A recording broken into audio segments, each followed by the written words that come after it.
শিৱসাগৰৰ নাজিৰাৰ ৰহদয়ালিত এতিয়া চলিছে যিসকল বানবিধ্বস্ত লোক তেওঁলোকৰ ঘৰটো পুনৰ নিৰ্মাণ কৰাৰ প্ৰচেষ্টা।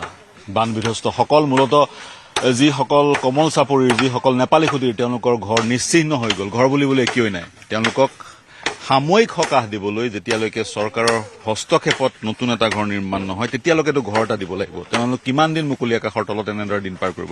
তাৰে এক প্ৰয়াস এই অঞ্চলৰ লোকসকলে এই ধৰণেৰে বাঁহ কাটি আছে, অঞ্জনে দেখুৱাই আছে, আৰু এই বাঁহবোৰ যাব সেই অঞ্চলসমূহলৈ আৰু সেই অঞ্চলসমূহত এওঁলোকক নিৰ্মাণ কৰি দিয়া হ'ব এটা ঘৰ। এই গোটেই প্ৰচেষ্টাটোত যি নেতৃত্ব দিছে মই আপোনাৰ ওচৰলৈ আহিব বিচাৰিম। কওকচোন, কিমান বাঁহ কাটিলে, কিমান ঘৰ নিৰ্মাণ কৰাৰ পৰিকল্পনা, আৰু এই অঞ্চলত বাঁহ এনেধৰণে কাটি লৈ যোৱাৰ পৰিকল্পনা, আৰু ক'ত ক'ত কি চলিছে? হয়, আমি পোনপ্ৰথমে আমি সকলোৰে ধন্যবাদ জ্ঞাপন কৰিছোঁ সংবাদদাতাসকলে, যিহেতু তেওঁলোকে সৰ্ব অসমত এই বানবিধ্বস্ত লোকসকলক এটা এনেকুৱা পৰিৱেশ এটা সৃষ্টি কৰিছে যিসকলক সৰ্ব অসমে আহিবৰ কাৰণে সহযোগিতা কৰিবৰ কাৰণে তেওঁলোকে সক্ষম হৈছে, আৰু অসমৰ পৰা ভাৰতবৰ্ষ বাহিৰৰ পৰাও বা ভাৰতৰ বাহিৰৰ পৰা আহি লোকসকলে সহায় কৰিছে। এতিয়া আপোনালোকে দেখিছে এই বানত বহু পৰিয়ালৰ একেবাৰে ঘৰ উটুৱাই লৈ গ'ল। বহু পৰিয়ালৰ একেবাৰে ঘৰখনত একেবাৰে থকা চালিখনলৈকো আজি নাই, একেবাৰে মুকলি আকাশৰ তলত আছে।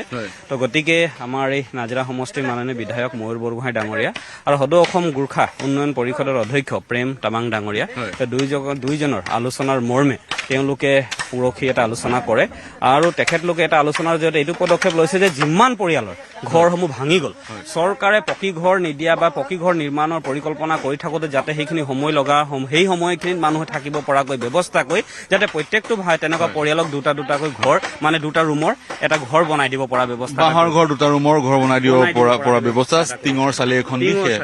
এতিয়া কথাটো হৈছে কিমান ঘৰ বনোৱাৰ প্ৰেম তামাং আৰু ময়ূৰ বৰগোহাঁই কিমান ঘৰ বনোৱাৰ পৰিকল্পনা? প্ৰায়তো আমাক টাৰ্গেট দিছে যে প্ৰায় 10,000 বাঁহ যোগাৰ কৰিবৰ কাৰণে, কাটি পিনি 10,000টা বাঁহ যোগাৰ কৰিবৰ কাৰণে কৈছে। প্ৰায় 500তকৈও অধিক ঘৰ মানে তেওঁলোকে কৈছে যাৰ প্ৰয়োজনীয় সেইখিনি বনোৱাৰ কাৰণে এটা ব্যৱস্থা এটা কৰিম। ইয়াত কেৱল নেপালী খুঁটি, প্ৰথমতে নেপালী খুঁটি, কমল চাপৰি, বিভিন্ন অঞ্চলত যিসমূহ ঘৰ ভাঙিছে প্ৰত্যেকৰে ঘৰটো বনাই দিয়াৰ কাৰণে এটা ব্যৱস্থা কৰিছে। আৰু এই পৰ্ব আমি যোৱাকালিৰ পৰা আৰম্ভ কৰিছোঁ। কাইলৈ আমি 500মান বাঁহ কটাৰ ব্যৱস্থা কৰিলোঁ, আৰু আজি আমি প্ৰায় 1000মান বাঁহ কাটি সৰ্বমুঠ 1500মান বাঁহ আজি আমি নেপালী খুঁটিলৈ পঠিওৱাৰ কাৰণে এটা ব্যৱস্থা এটা কৰি আছোগৈ। মই ধন্যবাদ জ্ঞাপন কৰিছোঁ আপোনাক।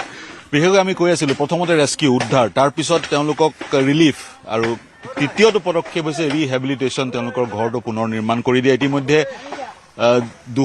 500 সেই ধৰণৰ ঘৰ নিৰ্মাণ কৰাৰ পৰিকল্পনা কৰা হৈছে। 500 বা তাৰো অধিক ঘৰ নিৰ্মাণ কৰি দিব লাগিব। ইতিমধ্যে অসমৰ ৰাইজ অৱগত হৈছে যিবোৰ অঞ্চলত বান বিধ্বস্ত বা বানৰ যিবোৰ অঞ্চল প্ৰভাৱিত হৈছে সেইবোৰ অঞ্চলত যিবোৰ ঘৰ আছিলে, বিশেষকৈ কেঁচা ঘৰবোৰ, সেই ঘৰ বুলিবলৈ নাই, আৰু এতিয়া পলসে সেই ঘৰবোৰ পুতি পেলালে। গতিকে তেওঁলোকক এটা নতুন ঘৰ বনাই দিব লাগিব। আজি 11 দিন 12 দিন অতিবাহিত হৈ গ'ল, তেওঁলোক কিন্তু মুকলি আকাশৰ তলত বা সেই অস্থায়ী শিবিৰতে তেওঁলোকে দিন অতিবাহিত কৰিছে। গতিকে এনেধৰণেৰে বাঁহ কাটি ঘৰ বনোৱাৰ প্ৰয়াসটো, যিটো তৃতীয় পৰ্যায়ৰ প্ৰয়াস, যেতিয়ালৈকে চৰকাৰী হস্তক্ষেপত তেওঁলোকে এটা পাৰ্মানেণ্ট ঘৰ নাপায় তেতিয়ালৈকে এনেধৰণেৰে বাঁহ কাটি সেইসকল ৰাইজক এটলিষ্ট কিছুদিনৰ কাৰণে সকাহ দিয়াৰ প্ৰয়াস এই ধৰণেৰে কৰা হৈছে। কেমেৰা পাৰ্চন অঞ্জনৰ সৈতে নাজিৰাৰ ৰহদয়ালিৰ পৰা মই পাৰ্থজ্যোতি বৰা, নিউজ 18 অসম নৰ্থ ইষ্টৰ কাৰণে।